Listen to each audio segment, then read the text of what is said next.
Welcome to the Russia.Post podcast, hosted by Maria Lipman. In the Russia.Post podcast, we'll talk with experts, thinkers, and academics based in Russia or elsewhere about the developments in Russia proper, as well as about a range of Russia-related topics. Today, Maria talks to Denis Volkov, director of the Levada Center for the Study of Public Opinion, about public perception of the special military operation 100 days after the Russian invasion began. The broadly shared sense that everyone is against us drives Russians to support their government and the ongoing war, but their interest in news from Ukraine shows a tangible decline. Thanks for listening.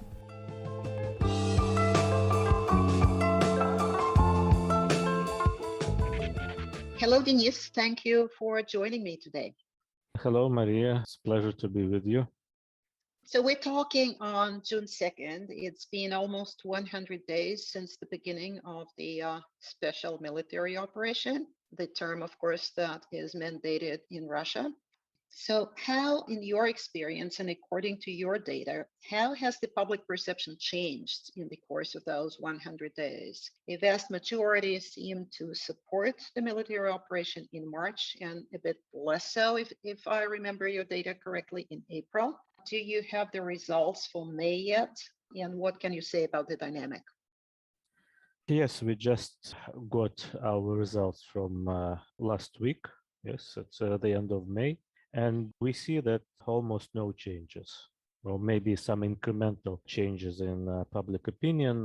The major change being that people are less and less interested in what's going on in Ukraine. So they're paying less attention to what is going on.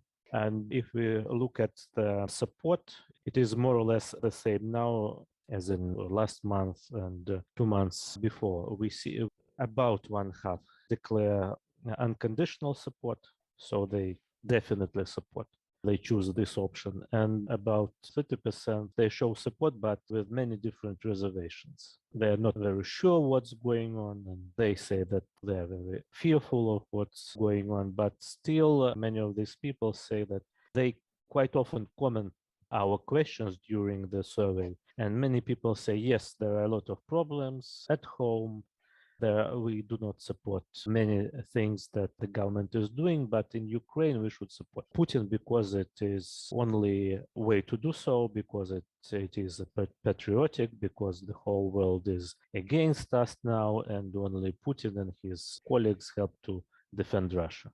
But of course, I think in this conditional support, there are some people who are supporting just in case, who are joining the majority just in case, not to have problems and so on and so forth, but still these people choose to join the majority. Okay, joining the majority, I think, is often the case for people to choose their opinion, at least the opinion that they are ready to voice.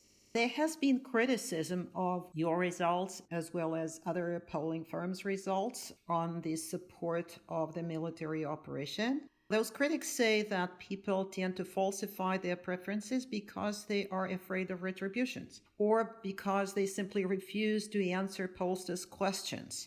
What do you say to such criticism? As far as I understand, your data show that the rate of those who refuse to answer is not much higher today than it normally is.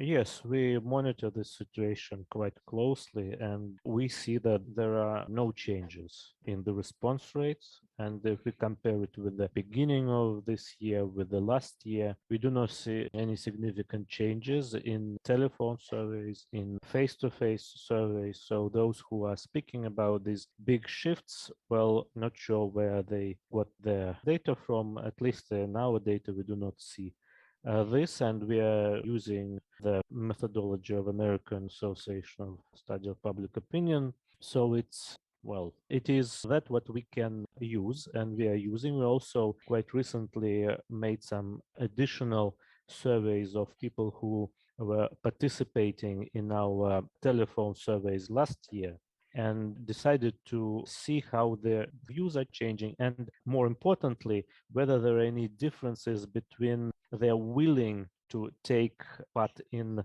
next survey, in a new survey, and we see that those who are supporting Putin and those who were not supporting Putin, they show the same response rates now. So if we could suggest or think that those who didn't support Putin, who were against him, maybe now they should be more timid to participate, and it is not the case.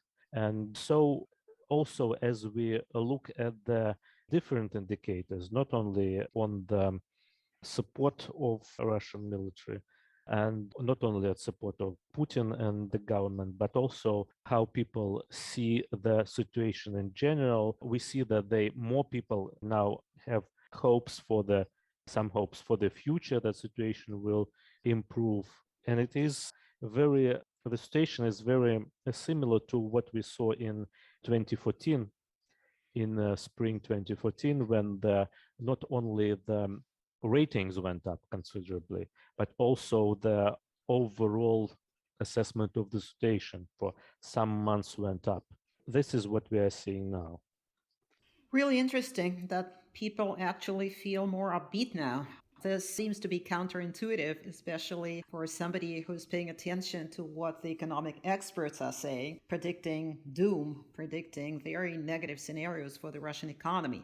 But apparently, this is what you see in your results. I would like you to comment on factors such as age or income. Does it affect the way people feel about the special military operation? Yes, we see these differences depending on age, size of the settlement, and also the usage of different channels of information. We see that younger people are less supportive. Those who follow news through internet channels such as Telegram channels, YouTube, social networks. Also, people in the biggest cities, they're also more skeptical. And this is the same that we are seeing in our public opinion polls in recent several years. These groups being more critical of the government and what the government is doing. And TV viewers, older generations and people from outside of big cities, they were much more supportive, and they still are.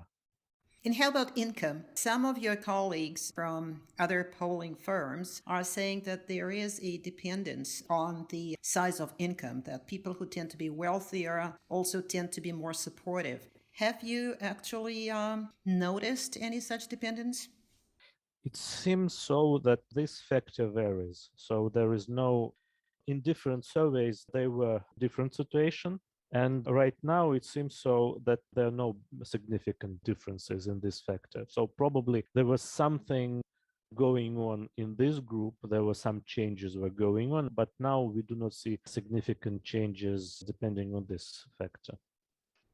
Okay, so you also do focus groups, right? What additional information can you get from focus groups as far as the perception of the military operation is? And if you have done focus groups in places out of Moscow, how does this factor actually affect the results? Do you see a difference if you do focus groups somewhere far from Moscow or in probably smaller towns? Anyway, what is the additional information you can get from focus groups that helps you better interpret the results of the public opinion polls?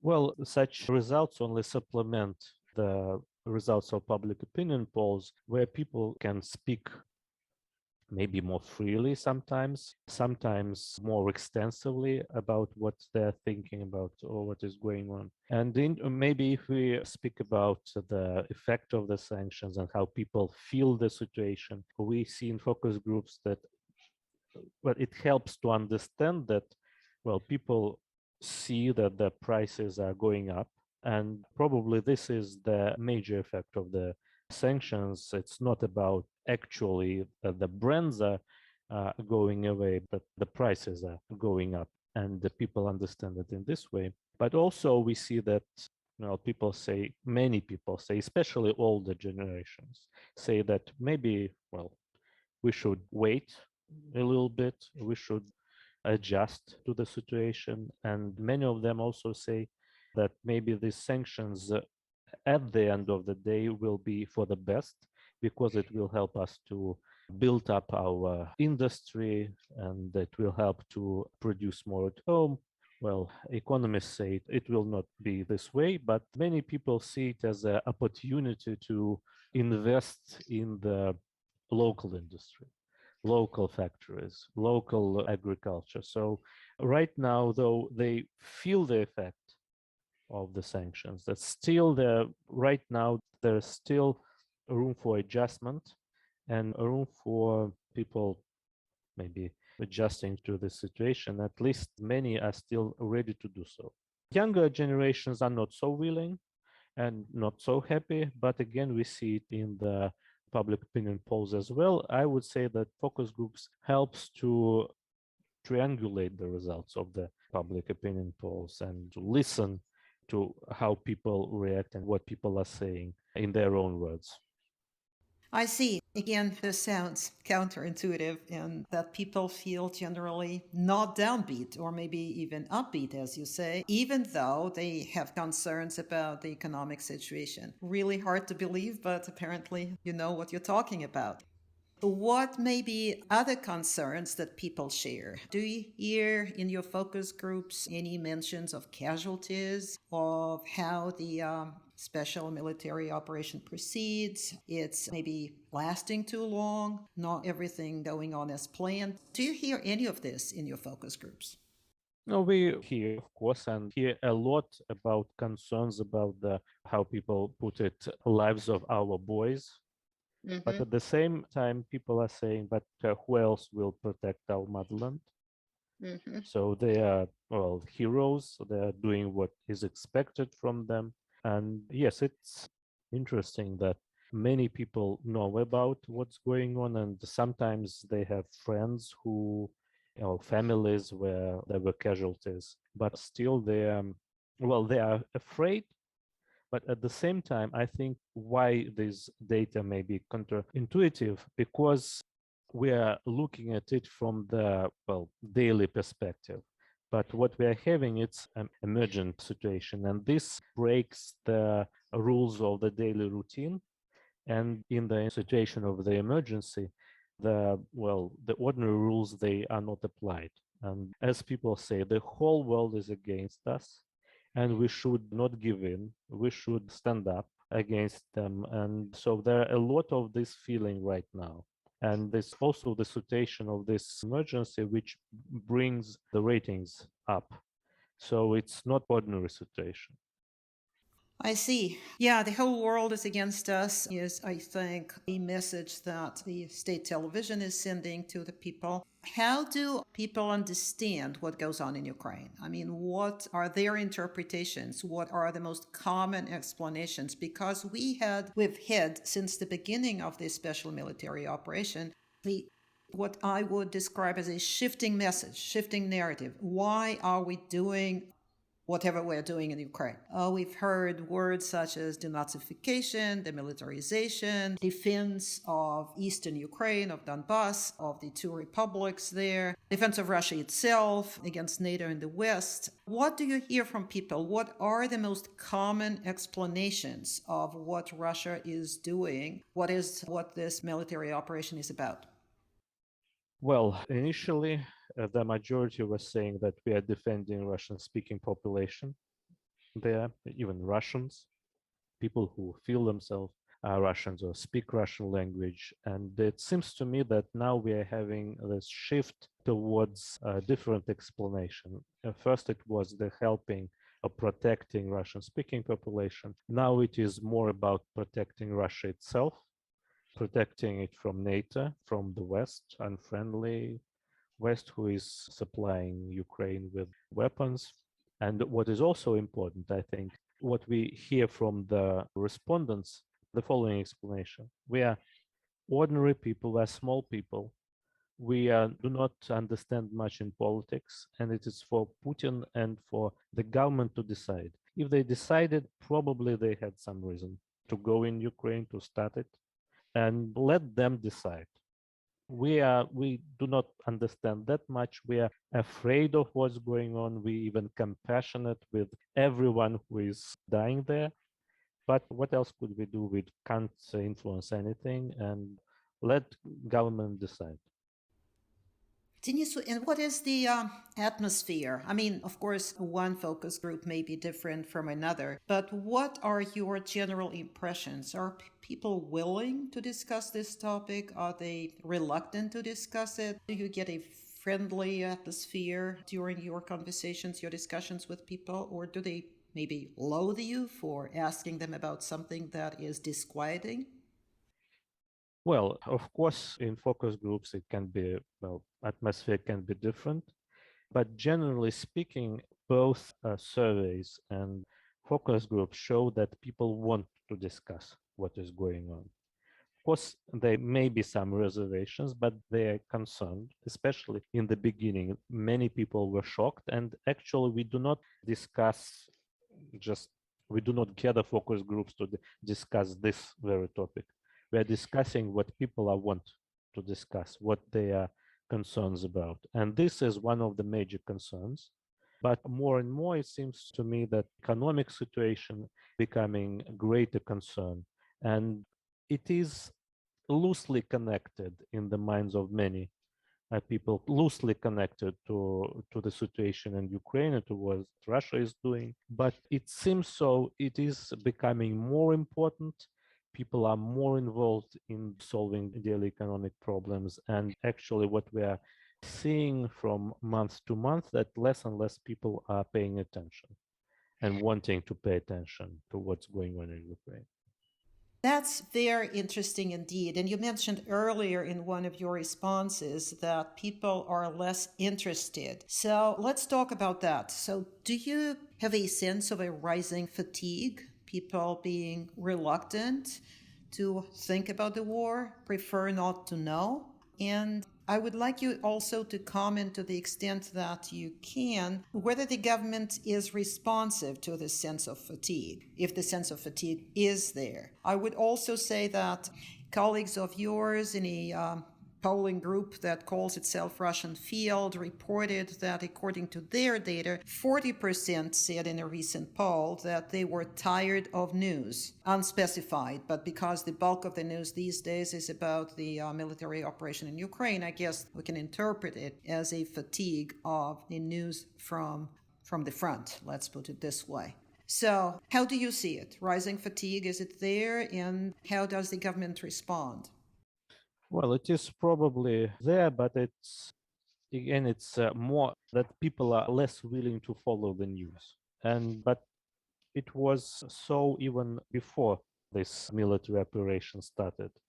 People didn't want that much to go into details. They were afraid to even think about it, and they preferred to turn a blind eye to what's going on around Ukraine and now what's going on inside Ukraine. But, well, it's not necessarily connected, this fatigue from the news, not necessarily connected to Ukraine, because many people are generally tired of the bulk of the news that they're being bombarded by every day. So it's the general state of affairs. But, well, yes, we see that how the government is reacting. Well, maybe what I was talking about before, that this is the changing understanding and shift in understanding of what's going on, shift from Ukraine to conflict between Russia and the West, and probably with the help of television.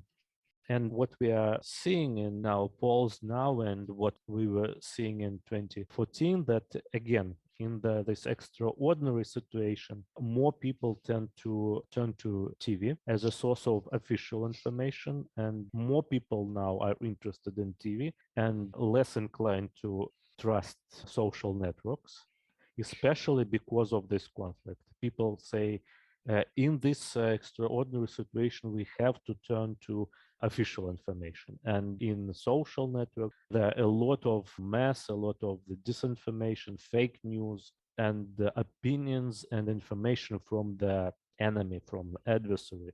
And we should not listen to them because there is fake news, not in our television and our mass media, but in the Western mass media. They disinform. So we better not listen to what they're saying.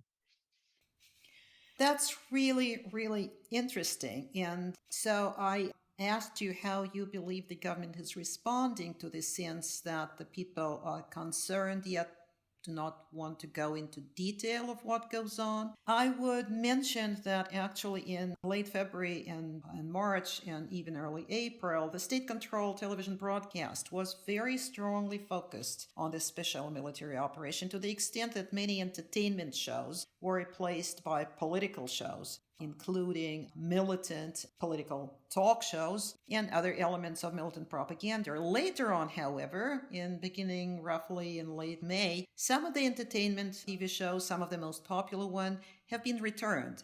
So would you say that this may indicate to the government being responsive to the sense of, well, call it fatigue or desire not to know too much, not to go into detail?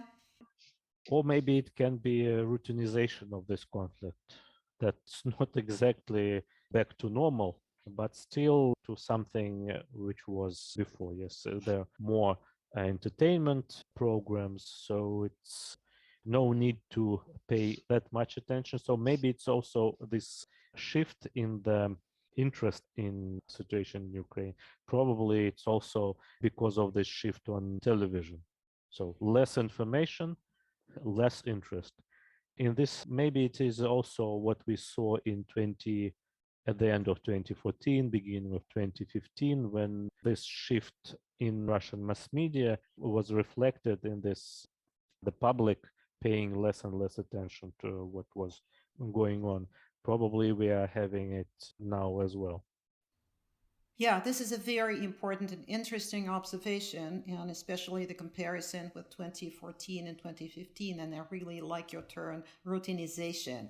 I'm sure you're aware of an ongoing discussion in social networks of whether the government is that of mobilization. I don't mean a military mobilization, but mobilizing active public support. And other observers tend to talk about a more habitual demobilization, or a shift toward the more habitual passive loyalty. So, what do you think? Well, probably there are several stages to what is going on, because the first stage, yes, I think it was mobilization around the leader, around Putin, because of this conflict, which also was the first stage in 2014. You have to convince people that we are on the right side, that we are doing right things, we are helping Russian-speaking population who are in grave danger. So the first stage, you have to convince people, and maybe this is the stage where we saw the mobilization, but it has its own limits. And when people are speaking about the government trying to mobilize in active way, to march together, to, well, stay in these V and Z signs, well, it does not work well. In this sense, I think Russian society is demobilized. It's more of a viewer, TV viewer. They're watching what's going on. They're frightened by what's going on, but not many are willing to take part and to participate. Right. Very important trend and something, of course, to follow in the coming weeks and months. And we get to my last question. So we hear more and more military and political analysts who believe that the special military operation will last much longer, maybe a few more months or maybe even longer than that. And here is my question, which is, of course, hypothetical because we don't know how the situation will evolve. But do you believe it is possible that the operation will be seen by many Russians as a quote unquote distant war, the way probably the Second Chechen War was perceived, or the war in Donbass after the most active phase in 2014, just as you just mentioned? I don't think too many people were actually interested or focused on what was going on in Donbass from 2015 until, well, for several years after 2015. So do you think there's a chance of that now, of such a development, the war in Ukraine becoming a distant war? It is very hard to predict, of course, but also I think that many, at least a big portion of society, at least one half of society, is prepared for a longer conflict. They expect that it will last more than half a year or even longer. So in this sense, many are already prepared for this longer conflict. And I think there are chances that it will be kind of a distant happening somewhere not very near. But at the same time, we see that people not only in the border regions of Russia, but also in the, well, far from this western border, they feel that it is near because, well, people are dying, young soldiers are dying. But for now, we see that not many are, so the people are concerned about what's going on. But at the same time, we see that many still supporting what's going on because they're blaming the other side. So it is the other side who is attacking Russia, like Russian officials are saying. So it's not we who started it, it is the West who started it long before this year. So it's the shift of responsibility helps to get people's support in spite of their concern, in spite of the casualties that they are seeing. I think this helps to secure this support of the majority. I see. Of course, it's always hard to predict, and of course, more so now, but all the more reason for us to get together again and discuss the dynamic of the public opinion. I hope that you'll join me again in the not so distant future to discuss it. Thank you so much. Thank you.